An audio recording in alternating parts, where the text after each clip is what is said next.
My father always told me that you can tell a lot about a man by the way he holds a loaded weapon, I said to the empty room, swirling the bourbon in my glass. But, after 25 years as a military interrogator and private investigator, I learned something else entirely.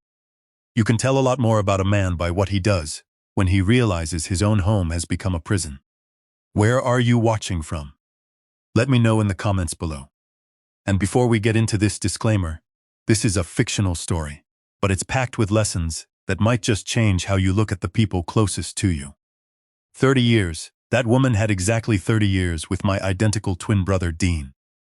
And she used every single second of that time, like a slow-draining battery pack, pulling just enough out of him each and every day so that he never truly noticed how empty he was getting, until there was nothing left but a shell. My name is Cole Bryant. I am a 58-year-old retired military intelligence officer and private investigator operating out of Louisville, Kentucky.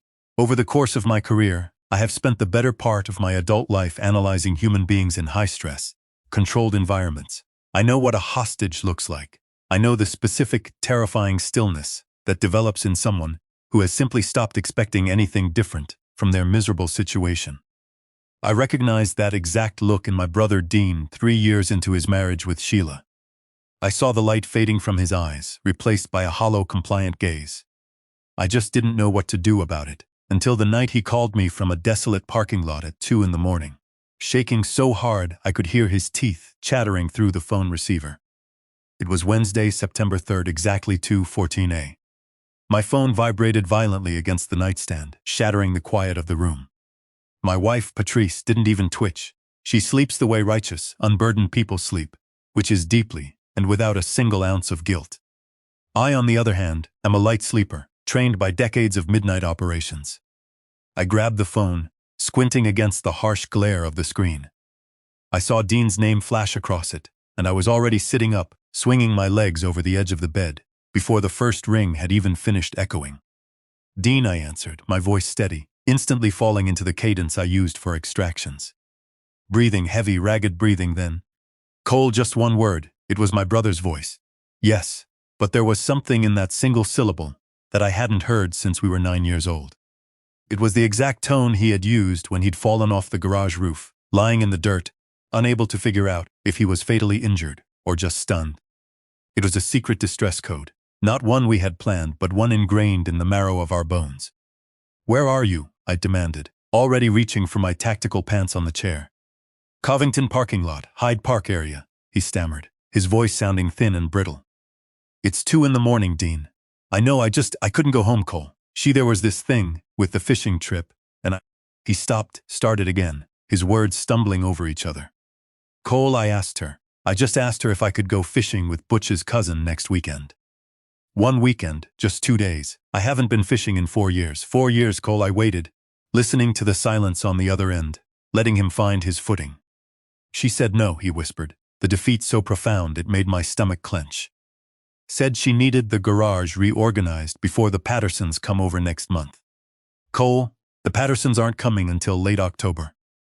I could go fishing, reorganize the garage 3 times over, and still have 3 weeks left." I told her that. You know what she did? "Tell me," I said, my voice dropping an octave. "She didn't yell. She didn't argue. She never does. She looked at me with this expression of complete disappointment, and she said, 'I thought you cared about this family, Dean.'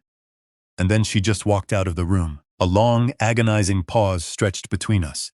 I've been sitting in this parking lot for an hour, Cole, because I don't know how to go back in there. I just can't open that front door." I looked up at the ceiling fan, cutting lazy circles in the dark.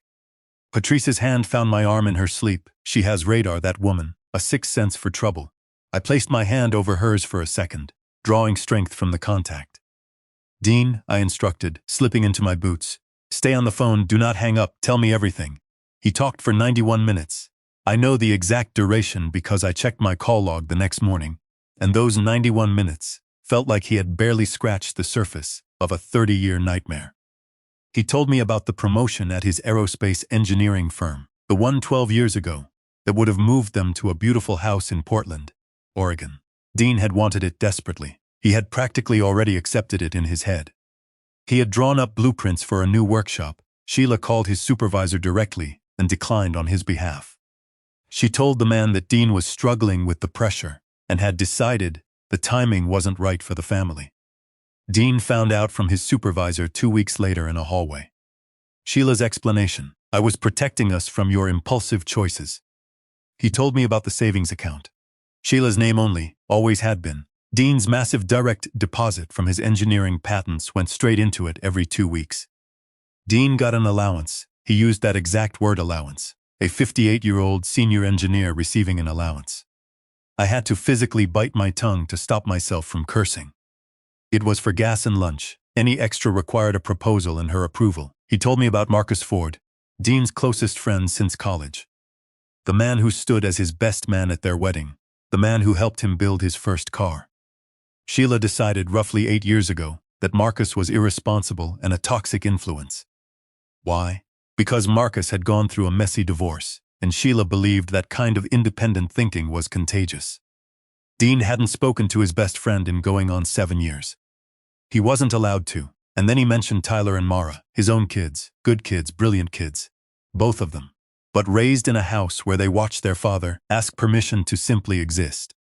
Tyler was 26 and still believed that tiptoeing around a woman's arbitrary rules was how successful marriages worked.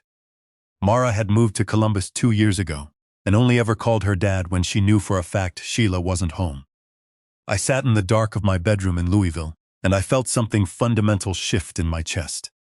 It wasn't just anger, not yet. It was something much colder, much quieter. It was the icy, calculated feeling of mission parameters being established. A decision forming. Dean, I said when he finally ran out of words, his breathing hitched and exhausted. Go across the river right now. Get a room at the Covington Inn. I know the manager there. Mike, I'm going to call ahead and he'll have a key waiting for you. Do not go home, Cole. I can't just disappear. She'll panic the house. You're already sitting in a parking lot at 2 a.m. I cut him off, my tone brokering no argument. You've already left for the night, whether you meant to or not. The perimeter is breached. Go to the Covington Inn. I'm coming to Cincinnati. A long, heavy pause. You don't have to do this, Cole. I know I don't have to. I want to. I stood up, feeling the adrenaline start to pump through my veins. I've wanted to for about 25 years, brother. This just finally feels like the right time. Patrice was awake when I finally hung up the phone. She didn't pretend otherwise, sitting up against the headboard, the dim light of the street lamp catching her sharp, intelligent eyes. Patrice isn't just a teacher. She used to work as a forensic accountant before she realized teaching 4th graders was less stressful than chasing corporate ghosts. How bad is it? She asked, her voice calm and analytical. Bad, code red bad, I replied, turning on the bedside lamp. I'm going to Cincinnati. She looked at me, studying my face the way she's looked at me for 32 years steady, clear, and already calculating 3 steps ahead of the game. The switch, she stated. It wasn't a question. I nodded slowly, grabbing my duffel bag from the closet. We'd talked about this, not seriously, not as a concrete tactical plan, just one of those hypothetical conversations married people have when they're incredibly frustrated about a situation they feel powerless to fix. What if you just went up there and pretended to be him for a week? Let her try that manipulative nonsense on you. The sentence had never finished until right now. How long will you need? She asked, throwing the blankets off. A week, maybe 10 days, enough time to break her control grid. She reached over to the nightstand and picked up her phone, already dialing. I'll call the principal in the morning and arrange substitute coverage for my classes. I'll need to go over his financials. If she's been controlling him this tightly, there's a paper trail. You focus on the physical infiltration. Patrice handles every complicated, messy thing in our lives with the same terrifyingly calm efficiency she uses to explain long division to 9-year-olds. It is one of the many reasons I love her unreasonably.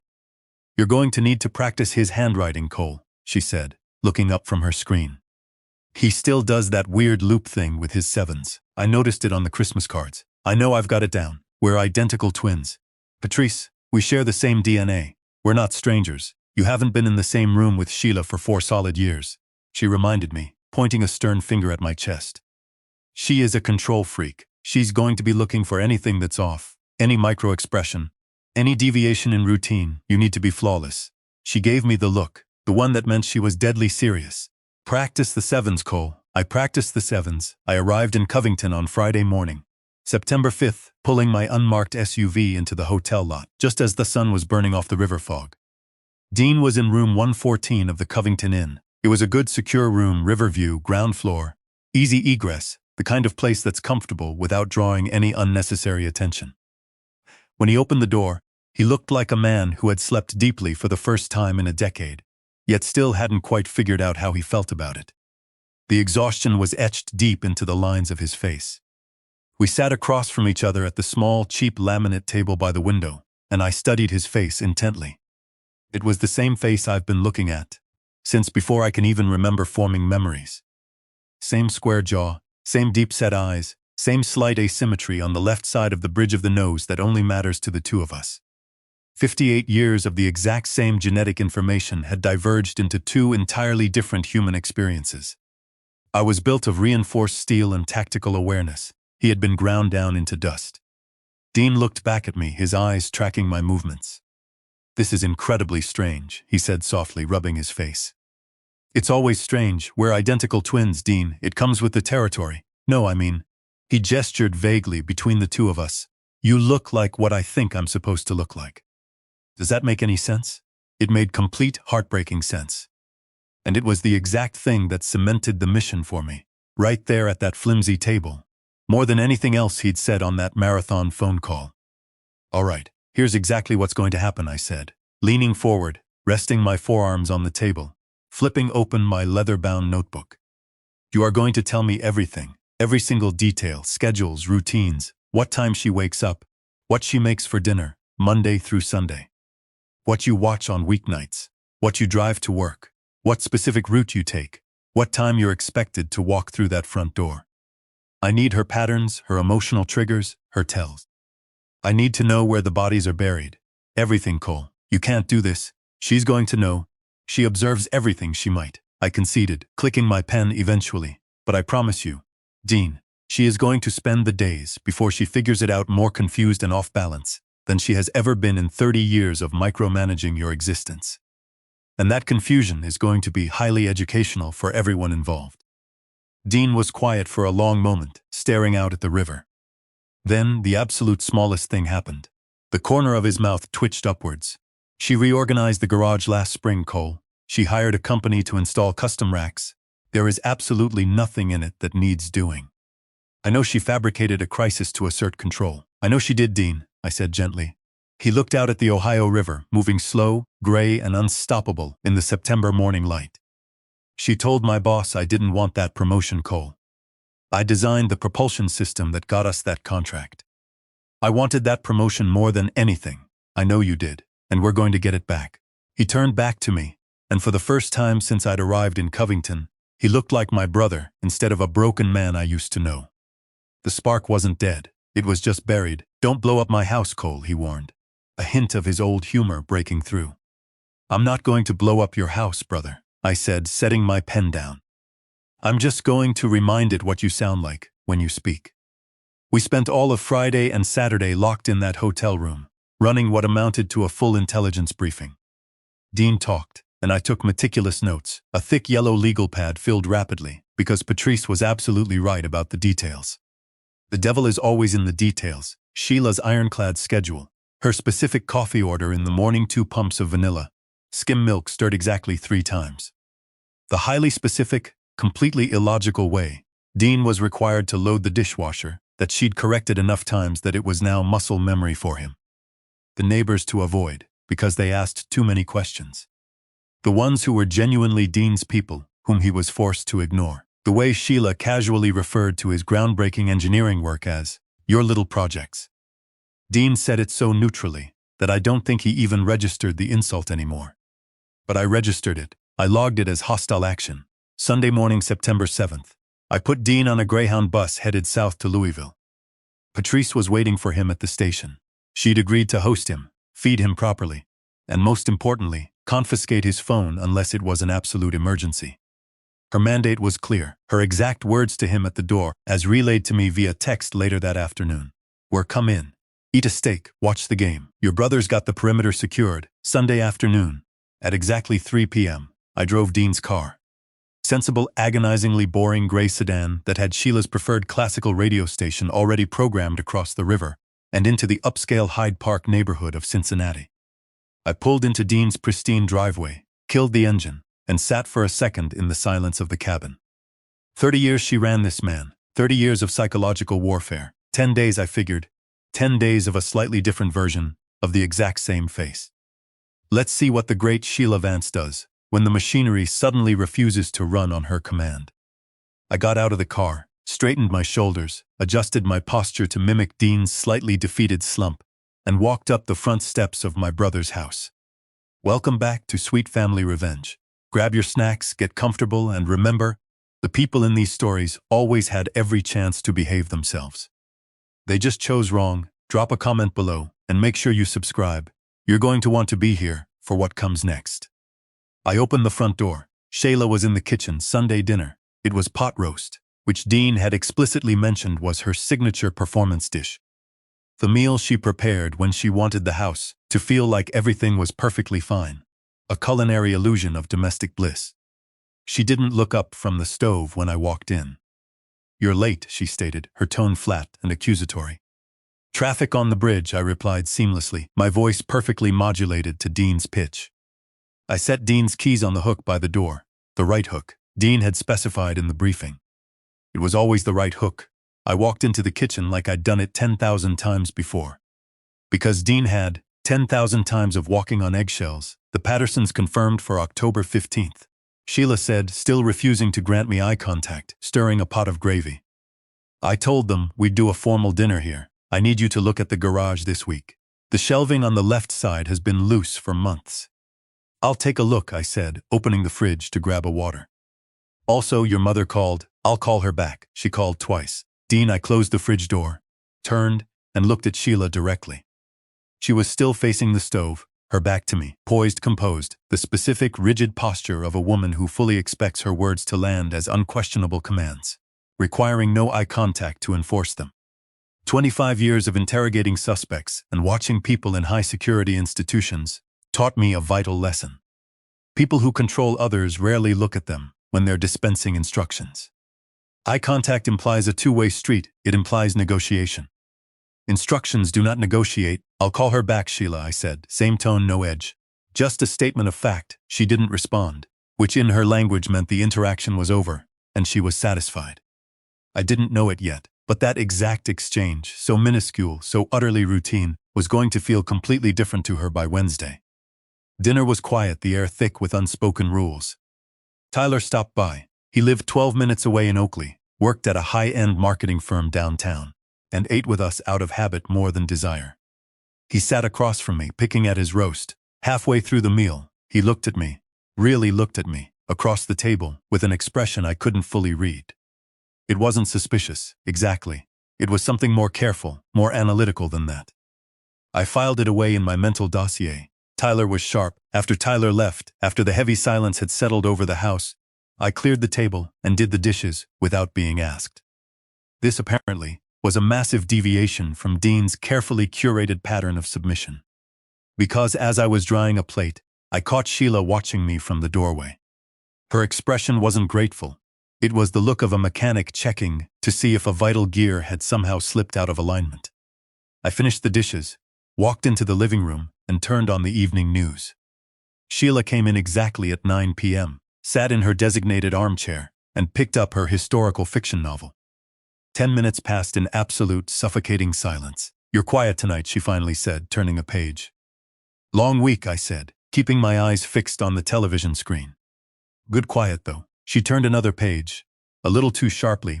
I didn't look away from the TV. "Good quiet, though." Dean had warned me about that phrase. He had told she absolutely hated it. He'd used it once, years ago, in a rare moment of contentment, and she had immediately shut him down, telling him that quiet is never good. It just means something important is being avoided. I waited. I mentally counted down 30 seconds. "What does that mean exactly?" "Good quiet," she asked, her voice dropping a degree in temperature. "Means I'm comfortable," I replied casually, refusing to take the bait. "Means the house feels okay to you." "Doesn't it always feel okay?" I countered, a slight, almost imperceptible challenge in my tone. A pause followed. a pause long enough and deep enough to park a semi-truck in. "The pot roast was good," she finally said, abandoning the interrogation tactic for a tactical retreat. "Yeah," I said, finally looking over at her. I went to bed at 10:30 p.m., lying in Dean's bed in Dean's perfectly sterile bedroom, and stared at the ceiling. He had been sleeping in this room under this exact ceiling for 30 years. He had entered this room as a brilliant, vibrant man, and had slowly been whittled down to a shadow. But not for long the extraction had begun. Over the next 6 days, I systematically dismantled her control. I held my ground, ignored her weaponized silence, and used my investigative skills to break into Dean's locked home office. What I found was staggering: forged patent transfer documents and offshore bank accounts tied to her secret younger lover, Richard Sterling. By Saturday afternoon, when she invited her mother, her lover, and Dean's closest friends over to publicly humiliate me into signing away my life's work, I was ready. I pulled a thick blue folder from the small table by the front door. I'd placed it there that morning, hidden under a stack of mail. I tossed it onto the coffee table. It landed with a heavy, satisfying thud. I broke into the secret room. "Sheila," I said, my voice projecting clearly so every person in the room could hear it. "I found the flash drive, and then I ran the financials. I know about the Delaware LLC. I know about the offshore accounts. I know that for the past 5 years, you have been quietly siphoning hundreds of thousands of dollars out of the joint savings to fund a separate life with Mr. Sterling." Sheila was completely speechless. The color drained from her face, leaving her looking ashen and terrifyingly old. "That's absurd," Richard Sterling interjected, stepping forward, his chest puffed out, trying to reclaim control of the narrative. "Dean, you're obviously having some sort of mental breakdown. These allegations are baseless and frankly defamatory. I advise you to calm down before I have to call the authorities." "Call them," I challenged, taking a step toward him. "Please, Richard, call the police. I would love nothing more than to explain to a detective how Sheila forged Dean's signature on those patent transfer documents." I pointed to the manila envelope in Sheila's trembling hand. "Those signatures are perfect forgeries, Sheila," I continued, closing the distance between us. "But they are forgeries, and transferring high-value intellectual property using a forged signature isn't just a marital dispute. It's a massive federal crime. You can't prove that," Sheila whispered, her voice barely audible. "Actually, I can," I said, pulling out a second piece of paper from my back pocket. "Because the real Dean has spent the last 10 days in Louisville, Kentucky. And he signed a sworn affidavit in front of a federal judge yesterday morning, stating that he never authorized those transfers, nor has he seen those documents before." Richard Sterling lunged. It was a stupid, desperate move from a man who realized his golden parachute had just turned into an anvil. He reached for the blue folder on the table, perhaps thinking he could destroy the evidence. He never made it. 25 years of military reflex kicked in. I didn't even have to think about it. As Sterling moved, I stepped into his space, blocked his reaching arm with my left forearm, grabbed his lapel with my right hand, and executed a flawless sweeping judo throw. Sterling hit the hardwood floor with a bone-jarring crash, all the air rushing out of his lungs in a pained gasp. I kept my grip on his lapel, pressing my knee firmly into his chest, pinning him to the ground. "Do not move, Richard," I growled, my face inches from his. "Or I will break your arm in 3 different places." The room erupted. Butch was cheering. Tyler was on his feet, his eyes wide with shock and sudden, fierce pride. Mara gasped, her hands covering her mouth. "Get off him!" Sheila screamed, finally finding her voice, rushing forward. "Stop right there, Sheila." A voice commanded. It wasn't me, it was Roberta. Roberta Vance stepped out of the kitchen, her posture rigid, her eyes burning with a terrifying clarity. She looked down at Richard Sterling writhing on the floor, and then she looked at her daughter. "I knew," Roberta said, her voice shaking slightly, but carrying the immense weight of decades of suppressed guilt. "I knew something was wrong when I saw him today. I knew it wasn't Dean, and I realized exactly what had happened. I realized what I had created, Mom. What are you talking about?" Sheila pleaded, her control completely shattered. "He's crazy. Help me. My husband ran our house for 41 years, Sheila," Roberta said, ignoring the plea, her voice raw and tired. "He ran it using the exact same methods you use, the silence, the isolation, the financial control. He used a different name, a different tone, but it was the same poison. I watched you learn it. I thought, God forgive me, I thought you were just learning how to be strong. How to protect yourself, so you wouldn't end up like me. Roberta took a step closer, tears welling in her eyes. I didn't understand what you were actually learning until it was far too late. You learned that the only way to keep someone is to put them in a box and slowly take away their oxygen. Mom, I called Dean's engineering firm this morning, Sheila. Roberta dropped the final bomb. I spoke to his supervisor, the one you called 12 years ago. He told me everything about the Portland promotion you sabotaged. I made the call because I finally had to ask myself the question I've been avoiding for 30 years. What kind of monster did I raise? Sheila stood in the center of her ruined kingdom, entirely alone. The fiancé was pinned to the floor. Her mother had abandoned her. Her children were looking at her with a mixture of horror and pity. And the man she thought she had broken 30 years ago was currently staring at her with the cold, detached eyes of a stranger. Because I was a stranger, at exactly 4:30 p.m., the sound of tires crunching on gravel drifted through the open windows. Dean's gray sedan pulled into the driveway. Patrice had driven him up from Louisville.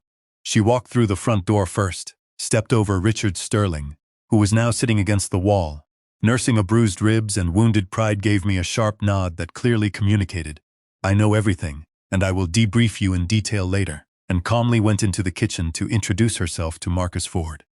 Then Dean walked into his house. He had the same face, the same height, the same 58 years of shared genetics. But as he stepped into the living room, he was a completely different man than the one who had fled to that Covington parking lot 10 days ago. He stood taller, his shoulders were back, his eyes were clear and focused. He looked around the room. He looked at Marcus, who beamed at him. He looked at Butch, who gave him a mock salute. He looked at Tyler, who stood up immediately, offering his chair. He looked at Mara, who made a small choked sound and ran to hug him. He looked at his house, his kitchen, full of noise and life, and people who actually cared about him. Then he looked at me. I stepped back, releasing the tension in the room, because this was the entire point of the mission. The 10 days, the meticulous planning, every no, every steady morning, every cup of coffee held by the handle. It all led to this exact moment, getting out of the way and giving my brother back the space he had been systematically squeezed out of. Dean walked over to the armchair, Sheila's designated armchair, and sat down. Sheila stood at the edge of the living room, watching him. The management posture was entirely gone, evaporated like mist. What was left in its place was something broken, something that had been slowly loosening all week and had finally, spectacularly come undone. She looked at her husband, and her husband looked back at her. Whatever passed between them in that long, heavy look was entirely theirs, and I didn't need to witness it. The mission was accomplished, the hostage was free. I walked past her, out the back door, and stood on the porch. The September afternoon was cooling around us, the Hyde Park neighborhood going back to its quiet, oblivious state. I left Cincinnati on Sunday morning, driving back across the river, back to Kentucky, back to Patrice and our house and my coffee mug that I will always hold firmly by the handle. Dean called me Monday night, not from a dark parking lot, but from his kitchen. I could hear the difference in the acoustics, the sound of a man standing in his own space. She packed a bag and left Sunday morning, he told me, his voice steady.